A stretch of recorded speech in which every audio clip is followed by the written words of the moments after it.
It is 4:01.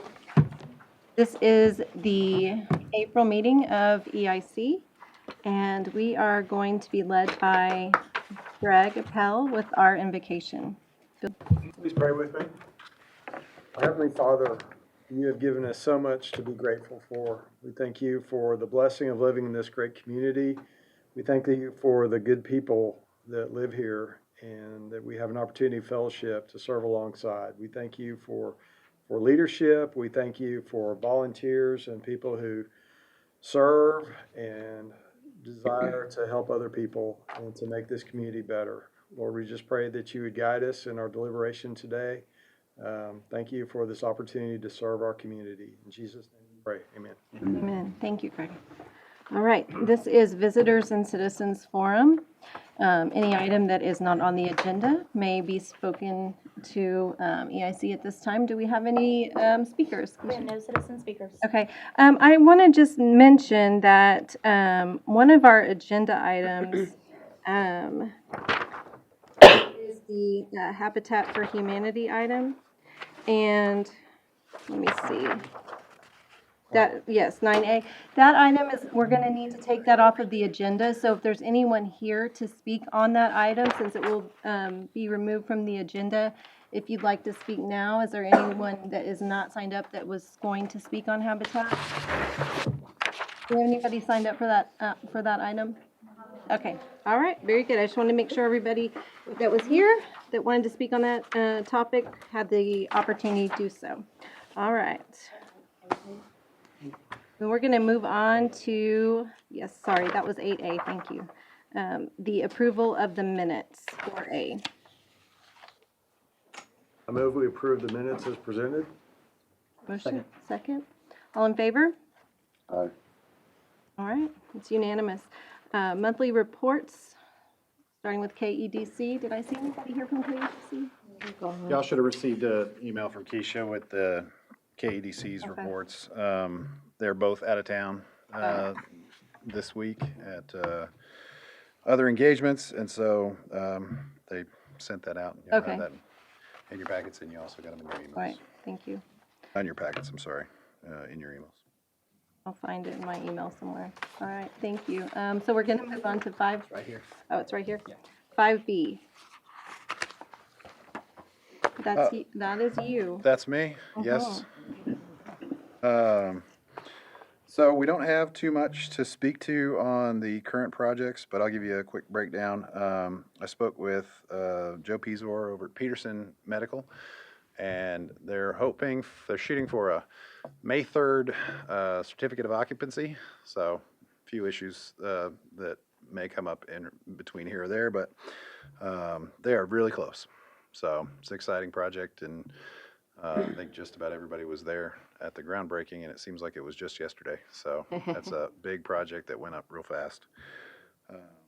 Downtown area streetscapes, everything is up with the exception of the landscaping. So we have that out to bid, and that is going to come in well under budget. And so we are going to be able to come back to you all with some money to give back. What? And thank you for your service. Are we getting the lights, Michael? Over the K-Pub is going to work on that, but that's separate and apart from the project. And so we'll talk to Mike Whitler about kind of a timeline. Have we heard that before? I say, That today's giving April money 15th. back? Wow, Not Yeah, congratulations. Yeah, don't get used to it. Congratulations. Downtown River Trail extension. So if ever there was a reason to have a right-of-way agent, this is the project for which we need one. Staff has been doing their level best to get communications finalized with the parties that have yet to. 2 of the final 3 are committed, and we still have a holdout, and it's the property it's the Cali property there. And so we're still working on that dialogue with them, but we have yet to come to any conclusion. One of the things that we may want to consider, or if the board wants to do this, I wanted to broach it. We won't meet the deadline that's within the contract between the EIC and the city for the end of this year. Construction won't complete by December of '24. And so I think philosophically, I wanted to have that conversation with y'all, maybe on the next agenda. speaking with TxDOT,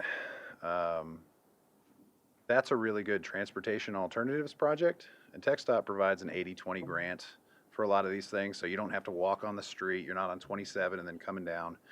If there's an opportunity to take that river trail, they really like those programs, and they've told us in the past that they would help fund that at a pretty steep level. So, I mean, an 80/20 split would be great. So what I would, kind of regardless of what happens with this little section right now and how we all determine this, if we can obtain all the easements that go along that area from G Street to here, that's the first step to working with TxDOT to get to participate. If you don't have the easements, they won't even talk to you about it because clearly it takes a while to get some of them. So if y'all want to bridge that discussion next month and talk a little bit more about it, we can talk about it now. But I just kind of wanted to throw that out there, give y'all some time to think on it. I know we had some discussions last month and the month before about where are we going to go, how are we going to get there. Still undetermined, but I really am hopeful that we'll get all the way down there. So Michael, are those conversations active or are they all, stagnant? yes, sir, active. They are active and intermittent. They're actually still sitting at the table having those conversations. Yes, sir. Okay. Yes, sir. Yes, sir. That's So that's hard costs were at, was it, do I remember correctly, 275,000? Yes, ma'am. There's 800 and I believe 870,000 left in the budget. So there's another piece where we're struggling, right? So as this progresses along, the harder and harder it gets to get that full length, right? So everything prices do continue to rise. And so we talked about that. How far could we get down at this point? I'm like, well, if we can get down to where we meet up the pavilion, and that's where the trail stops, and it's just that rock that's already there, I'm good with that. That's all right for now. So a lot of logistics to kind of think through. At this point, we're still moving forward, right? We want to bring that up with y'all, and I think there's a conversation between the board and Will you tell us a little bit about the TxDOT grant? That is, it's not a reimbursement, is it? transportation alternatives is, I'll come back to you. I don't Okay. want to say Yeah, one way let's or talk the other. about that, and then and maybe an idea of if we want to participate with them, what that timeline looks like in general. Okay. Yeah. Any other questions maybe we can ask Michael now for next month's meeting? Has that grant been at all looked at for the remainder all the way? Because we had the person come in and talk to us about the hole around the lake. If you, Ms. Hannon, I am all about that process for you. If you all will fund a full-time right-of-way agent for me, I will happily work through that. There are, but yes, I mean, the short answer is yes. We have to do the feasibility study first, which we did, right? So there's those 4 sections. Every single bit of those easements has to be obtained from Harper to Thompson Bridge. That's a perfect transportation alternatives project, right? I don't know how many easements there are along there, but it's a lot, right? And if I look at the notes from the previous times when you all first considered the river trail, there was some very hard no's. Now that's been a while, right? So that's been 10 years. Maybe some of those no's have softened, but we are always looking at options for that. Trying to find those opportunities, but we haven't started down that path. Getting 3 has been enough. 30 is going to be a different story. Any other questions we want to have addressed at the next meeting regarding that project? If you do, just email Michael directly so that he knows what to address in advance. That way he's prepared for what we need to know next month. Okay? Starting on the other projects, first phase of the Shriner Golf Course has already started to go to council, so working on the barn, working on a lot of the building projects right now for the golf course, and then the second phase will close the course down in January, and then it'll be closed until Heart of the Hills tournament comes up, and that's the schedule for that project right now. Olympic pool renovations, we're starting the engineering right now, so that will go to council on the 23rd. And then that one's gonna have a pretty long timeline, so done by the spring of '26. So it'll be closed for this '25 season. That's gonna be What is going before council? the architecture and engineering portion of that project. Cala Theater improvements, we are meeting with the architects and we're still on the same timeline. So the proposal is to have that facility shut in March and open up as soon as we can. But we gave ourselves about 6 months of a window. So we've communicated that with the theater and to help them with their scheduling because it takes a long time. They schedule those things out 12, 18 months. So we wanted to give them as much time as we could without hampering our ability to get in there and do the project. What about the ordering on that? You talked about potentially ordering now for. Yeah, we still have to finalize some of those architectural pieces. And so there are going to be some longer lead time items and we will order those appropriately. I think, the warranty starts running once it's dropped. And so we have to balance that out. And so we'll keep you updated as that one goes along. And then Travis Street Pump Station is approved at the council meeting and we're in design phase. Anticipated a bid on September of '24. And so the development community has actually called about that project this week and asked if that was moving forward because that's a big component for them in the process. And so that's a good step. And with that, I will turn it over for any questions. Questions? Okay, we have none. All righty, good afternoon, Chair and members of the board. We will be looking at March financials. All right, just jump in here. Okay, so for March, your sales tax came in at $370,297, and that was for January sales in the community. That is down 3.5% from March of 2023. Manufacturing was down 29%. Retail trade was up a little bit, 3%, and then public administration, we think, had a future period payment, and they were up $29,000. So that alleviates a little bit of that shortfall in manufacturing. With that March tax, it puts you year-to-date $2,484,000 compared to your budget estimate of $2,568,000. You're a little bit behind by $83,000. We do have a little bit of good news, though. April sales tax came in Friday, and that was up 8%. So, however, if you remember a couple months back, we had a larger taxpayer that had a difficulty on the remittance, and they kind of short paid. So we're hoping that is the makeup of that. We're not yet. We don't know yet. The report has been requested. So we'll let you know next month when we get that. Down to your interest revenue, you've made $130,000 for the month. $94,000 was interest earned on your revenue bonds, and about $35,000 in your short-term investments. You had a commercial paper that matured early in March, and that was the last investment we had on the books. But we did have a meeting with our investment advisors, as we told you we would, and I'll go over some stuff that we talked to them about here in the next couple of slides. And then down to your expenditures. So you had $25 in office supplies that went out, City of Kerrville contract, $17,000, and then your monthly debt transfer. So total expenses for the month were $291,000, and that leaves you with a net change in position of $1.1 million for the month. Okay, onto your cash flow, and your bottom row there is your ending cash balance for March, and those are just your tax pool accounts. That's $28.7 million, and your columns to the right are what we anticipate to happen for the remainder of the year. In April, I do plan to start transferring project-related expenses over. As we said, we'll reimburse the general CIP fund as those are happening monthly so that you can see what transactions are transpiring out of the projects. Did you say in April, Yes, sir. So, like in the next 2 weeks? yeah, well, for your next month report, you'll see April expenditures. Or, I'm sorry, March expenditures. And I'll add those 3 funding agreements that you approved last month also. The Callow and the pool and the golf course. All right, and then here to your financial analysis. Top charge, your sales tax comparisons. Overall fiscal year average is slightly less than 1% with including April. So not as bad as we thought it was coming in.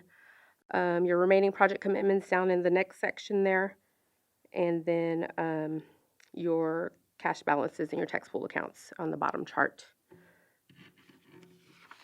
Okay, so when we spoke with our investment advisors, he kind of just went over, all the market stuff, and he's a guru and I'm not, but I'll kind of try to put it in summary level for you.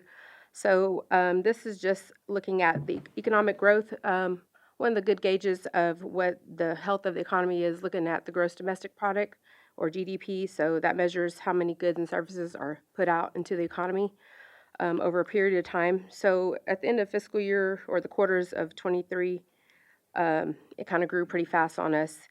But they are expecting it to slow down. The trend is going to drop below that 2% average there. And obviously, some of the primary factors is that there's not the stimulus money in the economy as it was. So all that demand is kind of slowing down. So that supply, or the demand that's slowing down, is causing the interest rates, the intermediate and long-term rates, to kind of drop. So then that takes us to what these interest rates look like in a short-term, intermediate, and long-term fashion. If you look there at the bottom chart, that is your short-term rates. A 3-month treasury, generally they have, they're correlated to the Fed funds rate. So you can see right now it's at 5.37%, and that's kind of where we're at. The intermediate there is anywhere between a year to 3 years or so, year to 5 years, and those are based more on the growth and inflation factors in the economy. So those are trending a little bit slower because we're starting to see that reduce. So we're kind of looking at an inverted situation. Here is just a historical and a future look at what the Fed funds rates are expecting to do. They are expecting three cuts of 25 basis points each by December of 24. So right now we're at 5.3, and we should get down to possibly 4.6 or 4.7 by December of this year. The futures are expecting some more cuts, but those are just projections. Not sure. They expected us to have 7 cuts by now, but they've held for the last 4 months. Here is your inverted yield curve on your Treasury bonds, and we kind of benchmark and look at T-bills for us to kind of base where we want to be on the rates. So we don't want to go less than what the T-bill is holding or the Treasury bonds. So you see on the longer term, the green line there, the longer term is producing less interest than a short term. So right now we're getting into a lot of short-term investments just because the yield is better. And these are all government-backed investments, so they're pretty safe. Just want to give you a little bit of insight of what he told us and where we should be and what we should be looking at. So he presented us with some investments on Friday. It was late. We haven't quite bought into anything yet, but we're looking at some more commercial paper. They'll be good for 270 days, up to 270 days, or we can go a little bit longer on the intermediate scale and buy in to some Treasury rates, anywhere from 475 to 512. So we don't want to invest more than like $2 million for you, just looking at your cash flow and all the projects you have going on. So we'll make some decisions and get into those if y'all would like us to. We would like to hold on to the rates that we're at until, just in case they start cutting sooner than we expect. If y'all have any feedback on that. Feedback, questions, comments? So would you propose to ladder those investments? We are really, you want to put in, enough per type of investment. So really, we just wouldn't want to go more than a year and a half for you or so, 18 months. We could ladder them, but we'll be doing 6 months, 9 months, and then maybe a year and a half. If you wanted to do that, it would be good. I mean, you're slowly monitoring the market as you're going in, but we've recently had you tied up with $2 million, so we're comfortable going all in right now at $2 million. we wouldn't put all our eggs in one basket, buy a couple of different types of pieces for diversification reasons, but yeah, they're pretty short term, so. Within a year and a half, you'll have all your monies back, and as long as the rate is still holding, we'll reinvest if something does mature. We'll have to see what he has left once we actually make the purchase. And But it's per wise. If Per you our have more money. policy, do we just provide feedback to you, or do you bring back the investments to us to approve? Feedback, because there's a time crunch most times when we say we want this, and we have to get orders in by a certain time of the day, and it may be gone, may not be gone. This would be a good time for feedback, and Greg, how do you feel about the laddering? I mean, we've got, what, 8 million in cash right now? Yes, sir, close to. So if we're looking at investing 2, then that gives us a pretty good amount of liquidity to fund projects. So I think as long as you stay 18 months or less, I mean, I don't have that kind of projection in front of me as far as the larger grants that we've already approved and when they would be hitting, but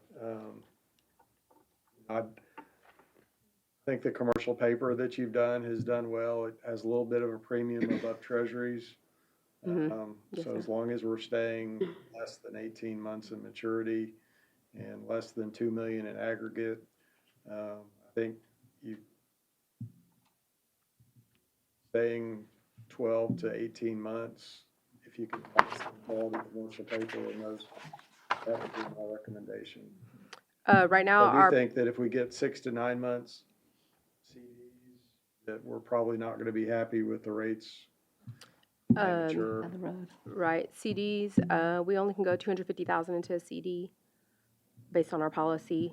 So I'm not sure if that return is what you would like.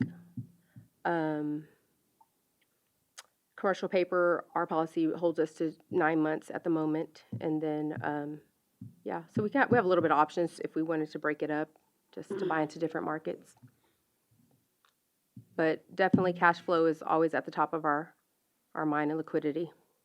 So they go into it knowing kind of what our preference is. Are those all bonds that you had on that final sheet that you were showing us? Are those all bond funds? Is that what they are? No, this would be your regular cash. We have I mean, like, what are these that you're buying? I'm sorry. If they're not specific, what kinds of things? commercial paper is our short term. We have some banks. See that Toyota Credit just buying into their yeah, providing cash to them. They may have some debt they're trying to cover. Of course. I do like that 18-month Federal Home Loan Bank.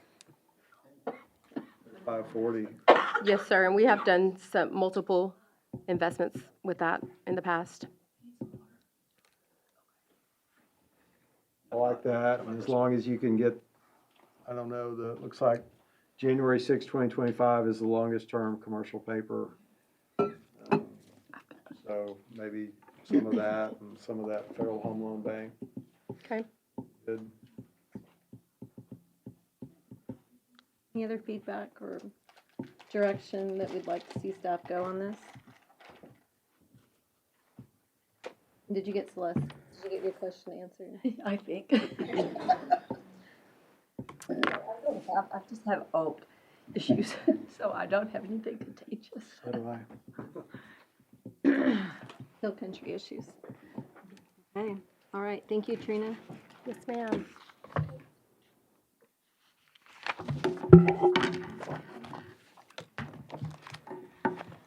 Okay, tell you what, just steps out for a minute. We have trying to decide if we should go into the nomination or if we should go into the public hearing. What do you guys think? Not sure which she'll be. Let's just do the public hearing. Okay, all right, yes. Let's go ahead and move to item 7A on the agenda, and we'll come back to item 6A. A after. This is a public hearing to consider a funding agreement between the City of Kerrville, Texas Economic Improvement Corporation and Schreiner University for, one, the initiation of the Center for Talent and Workforce Development, and two, the expansion of Schreiner Athletics through the building of facilities. Do we have any kind of presentation from staff today?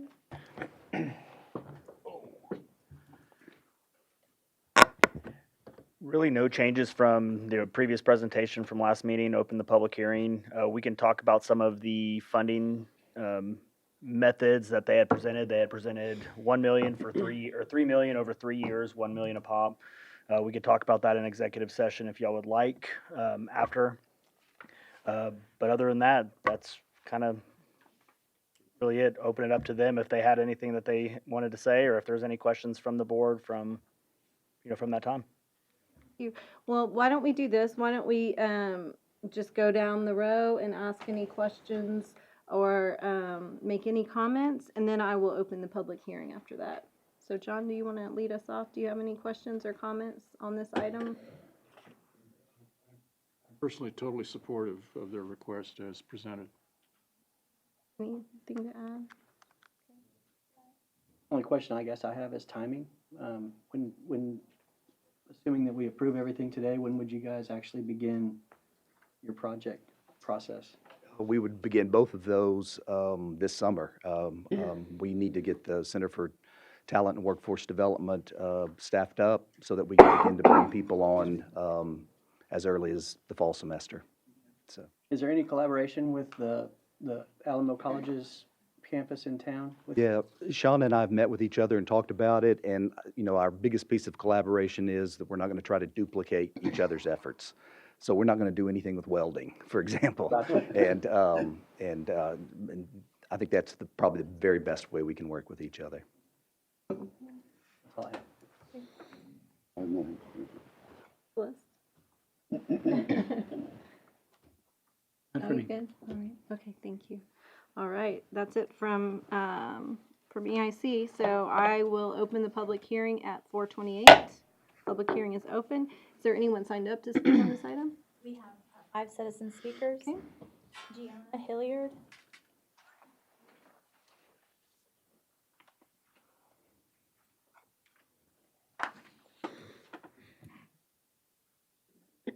Hello everyone, my name is Gianna Hilliard and I am a student athlete from Schreiner University. I am originally from San Antonio and I chose to come to Kerrville to pursue my volleyball career. I am majoring in exercise science and sports management pre-professional in hopes of becoming a physical or occupational therapist.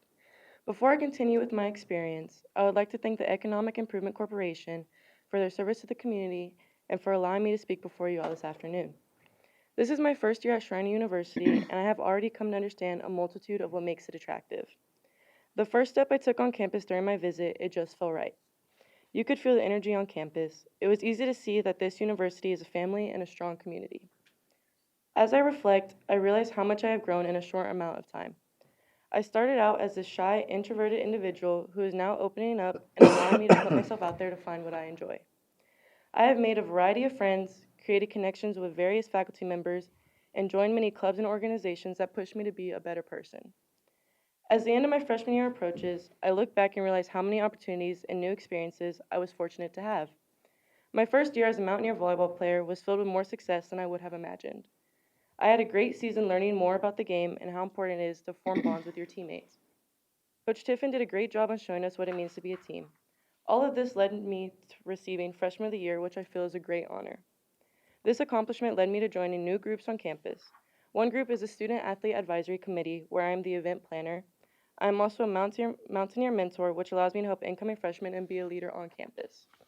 I also take part in intramural sports, which gives me the opportunity to enjoy playing other sports and making new friends outside of my volleyball community.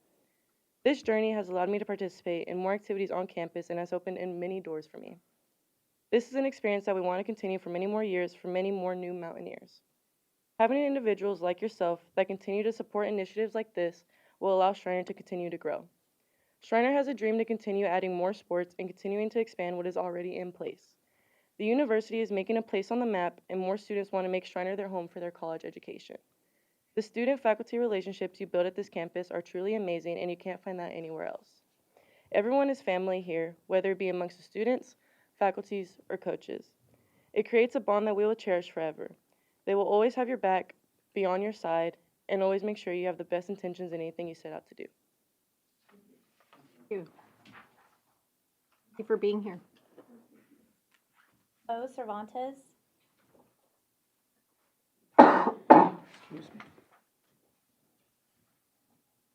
Hi, good evening, everyone. My name is Bo Cervantes, and I'm on the men's basketball team at Shrine University. I'm from a small town called Bulverde, Texas, just north of San Antonio, and I'm a political science major. Before I tell you about my experience at Shriner, I just want to thank you all for everything you do in the community and for having me here today. Being a student athlete at Shrine University opens opportunities that I may have never seen elsewhere. The first and most obvious is playing college basketball. There's a quote by basketball coaching legend Jimmy V that states, "If you laugh, cry, and think in a day, that's a full day." Being an athlete means that every day we experience these emotions and we have a full day. I could sit here and talk about game winners, conference championships, and games won, but what Shriner has given me as an athlete is memories.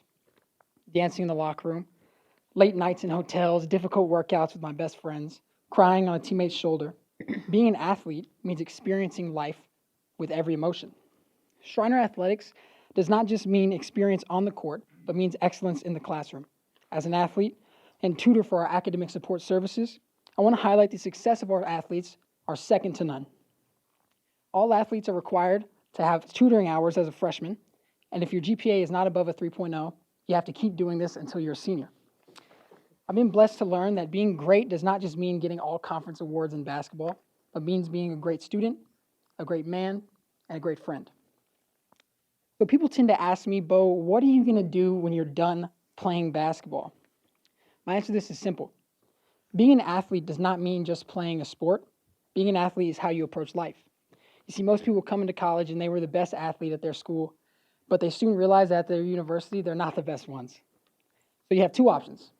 You quit, or you find a reason to keep playing. And for most of us, this reason is the love of the game. It allows students to love something simply for what it is, rather than what it gives you. It allows students to understand that when we graduate, to not pursue money, accolades, or fame, but rather pursue something that makes you feel like a kid. I pray that every person in this room has learned or can learn, and future generations of kids can learn this story. I do not go to class to make sure that I will be a billionaire when I graduate. I don't go to practice to make sure I'll score 30 the next game. Shriner Athletics has given me the opportunity to lay my head down at night and understand that I am successful, not because of what I've been awarded, but because I get to do what I love every single day. Thank you. Thank you. Charlie McElvain.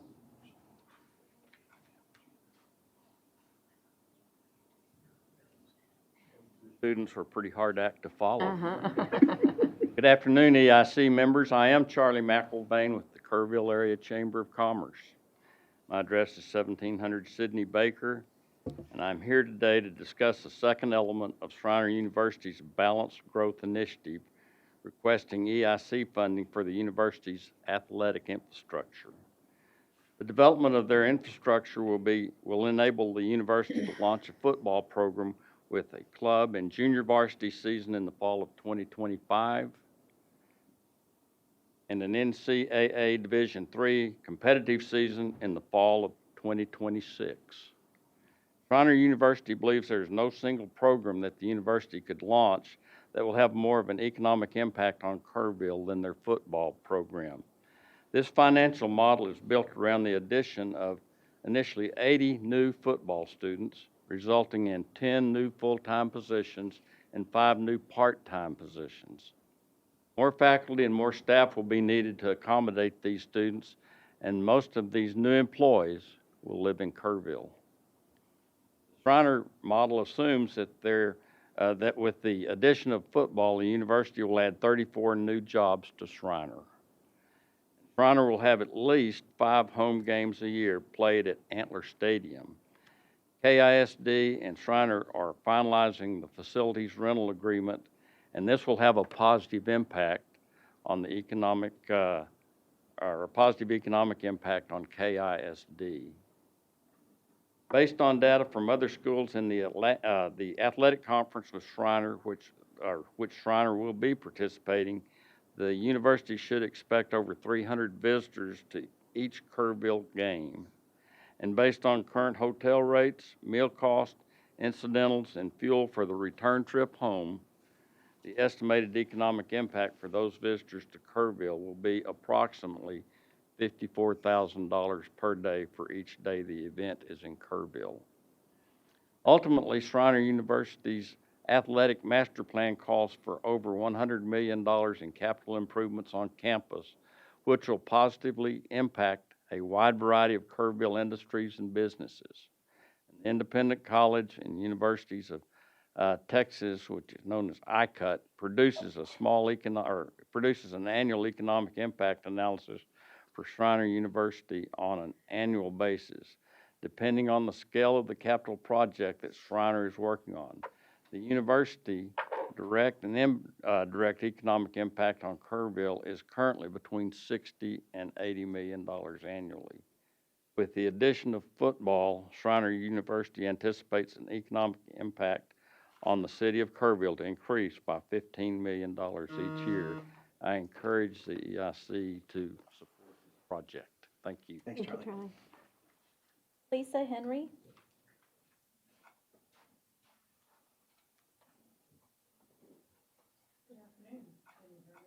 Yes. Okay. My name is Lisa Henry, and I'm the Director of Talent Acquisition and Development at James Avery Artisan Jewelry. I'm here today to express James Avery's support for the Center for Talent and Workforce Development at Schreiner University, which we view as a strategic investment in the future of our city. Attracting engineering talent specifically to the Hill Country is challenging. According to the Bureau of Labor Statistics, the mechanical engineering field is expected to grow by 7% by 2030. That's just right around the corner. The challenge also in Texas is that we have such a great economy that there's this very, very high demand for engineering talent. Thus, our interest in supporting this effort at Schreiner. Our most recent engineering hire took over 5 months to complete to the Hill Country area, and we had to bring them in from out of state. So we would really love to see the opportunity to partner with Schreiner and create this kind of a program to help build and retain some of our local talent. The need to do this is so critical to the success not just of James Avery, but every manufacturer in Kerrville. So this isn't just a James Avery challenge. We're actively collaborating with Schreiner to establish pathways for students who are interested in pursuing careers in mechatronics. You're like, what in the world is that? Well, mechatronics is an interdisciplinary branch of engineering that focuses on the integration of disciplines such as mechanical engineering, electrical engineering, and product engineering, all very applicable to James Avery and the manufacturing industry in Kerrville. This center isn't your typical educational institution. It's a place where our employees and residents can acquire practical education, skills, and knowledge that directly translate to success in the workforce. By backing this center, we're enabling our residents to access the training they need to secure meaningful employment and pursue fulfilling careers right here in our city. These seamless pathways from high school to certification programs and on to higher education will serve as a growth engine to ensure the manufacturing industry in Kerrville has the critical talent needed to thrive. A well-equipped workforce attracts business, stimulates innovation, and drives economic prosperity. By investing locally, we're laying the groundwork for a stronger, more resilient community. I urge you to join James Avery in supporting this initiative, and together let's invest in our community's future by backing the Center for Talent and Workforce Development at Schreiner University. Thank you for your attention. Richard Morris. Hear me? My name is Richard Morris. I'm a science teacher at Tybee High School. And today I'm a classroom teacher, but I've done other things. I manage science and technology and industrial policy for the federal government for 25 years. I know about this region because I chaired San Antonio's Economic Development Council for a few years. I support the Schreiner proposal for a Center for Technology and Workforce Development. I have 4 points.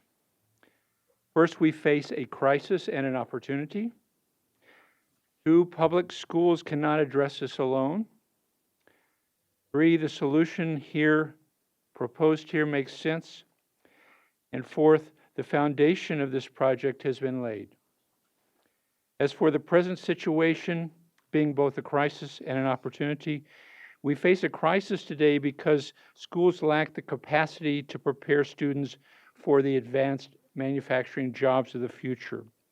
This is due to a never-ending wave of innovation in manufacturing. It's just hard to keep up. Addressing this crisis is a matter of U.S. economic competitiveness. In my view, it's a matter of securing our prosperity in the future. So I believe the Schreiner proposal will help turn this crisis into an opportunity for the youth in this region. As for why high schools can't handle this crisis alone, my students at Tivy are the best. They are smart, they work hard, they're ambitious and innovative, they care about their futures. Not a day passes when I do not hear my students planning their futures. Yet my high school students first need to achieve proficiency in language, math, and the core sciences. All of my colleagues at the school are working to build those basic skills and proficiencies. The Schreiner proposal gets this. It also recognizes the increased importance of critical thinking and the unique challenges of rural schools like we have here. Why does the proposal make sense? I support the solutions proposed by Schreiner for these reasons. First, the proposal is about engineering education, and nationwide, we have a dearth of science teachers that know anything about engineering. Less than 13% of science teachers nationwide have ever taken a single college course in engineering. Second, the lessons and assessments in the Schreiner program complement what I'm doing in the classroom at Tivy. Third, the current career technology student curriculum is not sufficient. Finally, I support the Schreiner proposal because its approach to engineering certification is coordinated with stakeholders. I would say finally that I'm personally committed to seeing to the success of this program. Thank you. Thank you. Last citizen speaker, however, this is a public hearing. Is there anyone here who has not spoken that would like to come forward and speak at this time? Larry? My name is Larry Howard, 503 Oakland Hills. I agree with all the speakers and every comment they made, and along with Mr. Anderson, I support this project 100%, and thank you.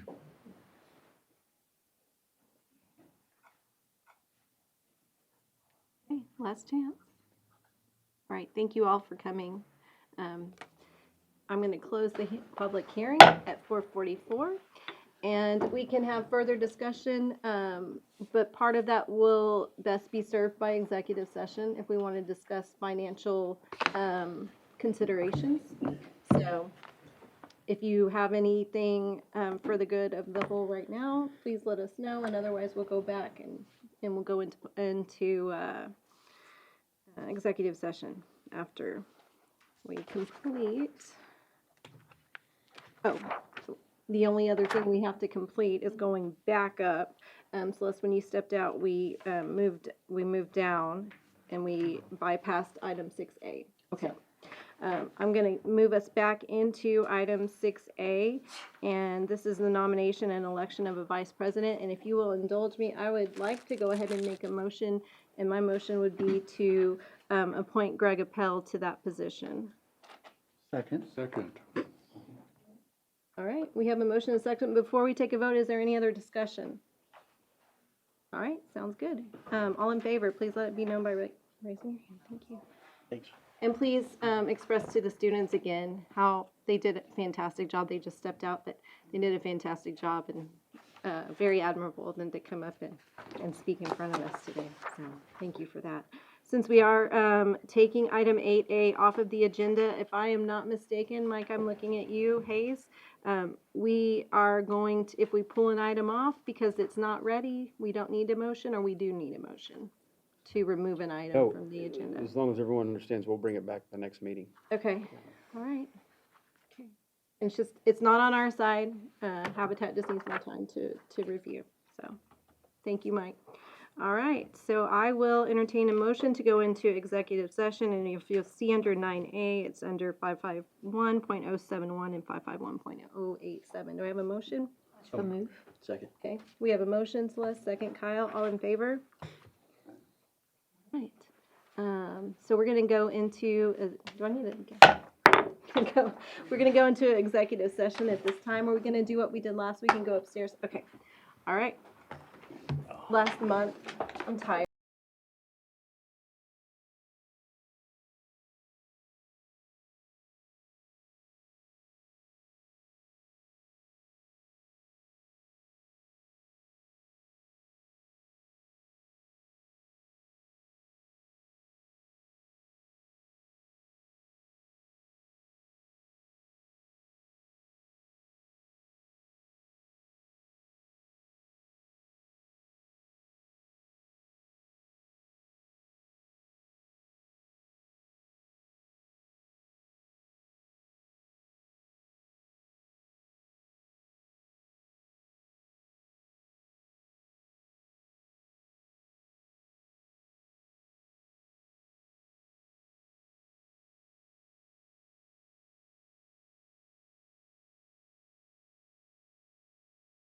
Put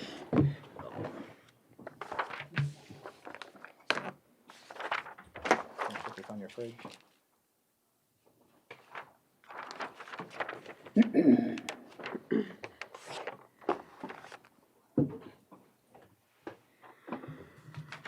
At 5:14, we're going to return from executive session. Before we go into any motions, I did want to point out that we did receive one letter with an objection from Mrs. Peggy McKay. That came to Keisha at 1:51 this afternoon, and a copy was provided.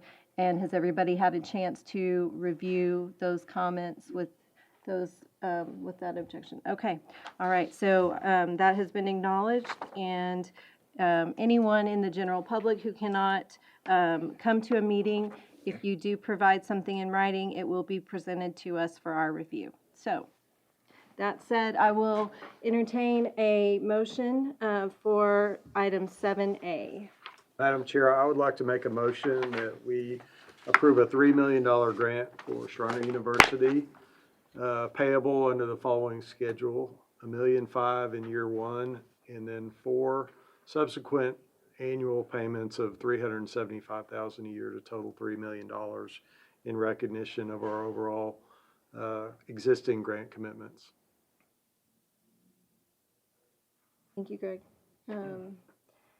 Second. We have a second? Okay. And before we vote on this, does anyone want to add to anything publicly that we said, or we just want to take a vote? I'll just say that we're very excited about the future and appreciative of everything that happens at Shriner. We just can't say enough about it. The only reason we're structuring it the way that we are is because of our cash flow situation. So we're trying to do the best we can for y'all and still managing ourselves at a level that we can be comfortable with. So just all that being said, is we're just huge fans of the university and great to be a partner with y'all. All right, all in favor, please let it be known by raising your hand, and you have a unanimous vote. All right, thank you very much. Thank you, guys. And possible action, let's see, I'm sorry, items for future agendas. Anyone have something to recommend? So just the thing that Michael talked about, that had to do with, TxDOT. TxDOT grants. Yes, thank you for that reminder. All right, very good. So that would be the project that would be for TxDOT and the River Trail. the alternative routes program in relation to our river trail. Yes, Be clear. What I can do is, as a part of the discussion of the projects, we can just kind of get more in depth into that one, and I'll have some slides for, here's what the transportation alternatives looks like. We'll bring in Kyle Burrow from our engineering department to kind of help talk through that. We do a lot of these applications, so this will be, yeah, we can flesh that out for y'all, and kind of, here's what a realistic timeline, absent the easements, would look like. Okay. Perfect. All right, if there's no other business, then at 5:17, we are adjourned. Thank you.